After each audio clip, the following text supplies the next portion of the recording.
Warning, this is an M-rated game, so viewer discretion... Wait a minute, I didn't actually check to see if this actually was an M-rated game. Hold on, I just kind of assumed. Shantae and the Pirate's Curse. Holy shit! This is E-rated? This has got a bunch of girls running around in skimpy clothes consistently. Maybe this could be T-rated, but E10?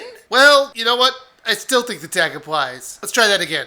Warning, this is an E-rated game, but still, viewer discretion is advised. Shantae and the Pirate's Curse is an action RPG platformer with hints of an adventure game. It's just basically everything wrapped up into one. This is the third in the series of games, which has you playing as the once a genie and now a human character. This is the first time I've ever played any of these games in the series. I've heard about them before, but I just assumed it was just another platformer. So I was very surprised when I found out it was kind of a mixture of like a bunch of genres. And the whole thing was very story driven. It's not the typical platformer you might expect. It's an open world platformer, which means you'll be traveling back and forth throughout the islands to unlock the different places. You're free to go to any island at any time that you have the map for. That's both a good and bad thing. That means one island just isn't a one and done thing. It has many uses and hidden areas that you're going to need to find once you get tool or weapon upgrades. But it's also bad because that means a lot of backtracking. You can buy an item which can warp you back to the beginning part of an island so you can leave easily, but I wish it was an option just so you could just choose to do this, and I shouldn't have to buy this. So if you don't have that item, you're going to need to battle or skip past the many enemies that are in your way to get back to the beginning of the island. And that was another thing I found annoying, which is while the enemies are different in each island, they're kind of pointless. They drop coins or items occasionally, but most of the time they just kind of get in the way because you're just trying to backtrack back to the beginning of the level. And I just kind of tried to avoid them. Now the islands were not that large, which I appreciated. They give you a map screen, which is just a bunch of boxes. So while it's simple, it was useful. Shantae uses her hair like a whip to beat down the enemies that she comes across. That's right, whip that hair!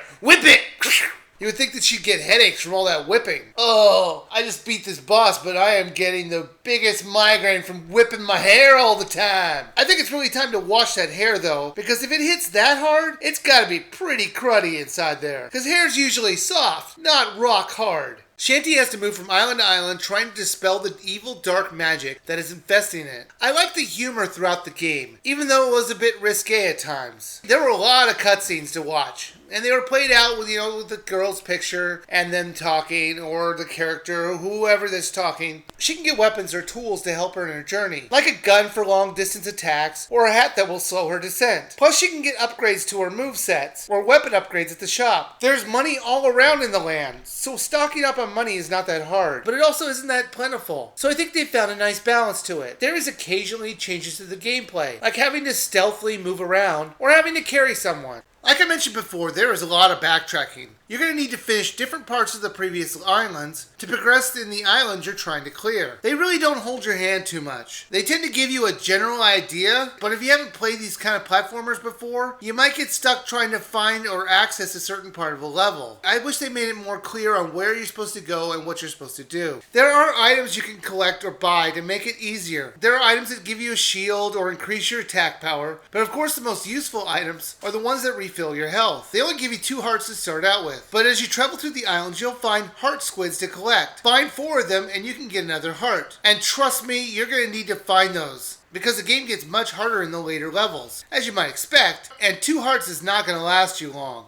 Now you can play this off screen if you want, but even if you don't, the screen will still be useful, because you can use it to look at the map or select and use the items for a quick health boost if you need it in like a boss fight or something. Shantae and the Pirate's Curse was really fun. It was an interesting hybrid of like action, role-playing, platforming, and a little bit of adventure gaming. Graphically it was very colorful and it controlled well. Because of all the scantily clad women in the game, I would hesitate giving this to a younger child. They've given this a rating of E10, so I guess that means it's good for anyone over 10. But I would actually say this should be T-rated. That seems a little more appropriate. But that being said, the game itself is a blast to play, and I do think it's worth a buy. Well, that's my review of Shantae and the Pirate's Curse. Why don't you check out my last review of the not very great Slots Pharaoh's Riches. Or you can check out one of this company's other games that I've reviewed, which I think is one of my favorite reviews I've done, which was Lit. I think it's hilarious. You can follow me at Twitter at Wiiviewer, and I thank you guys for watching. And if you like, why don't you hit subscribe?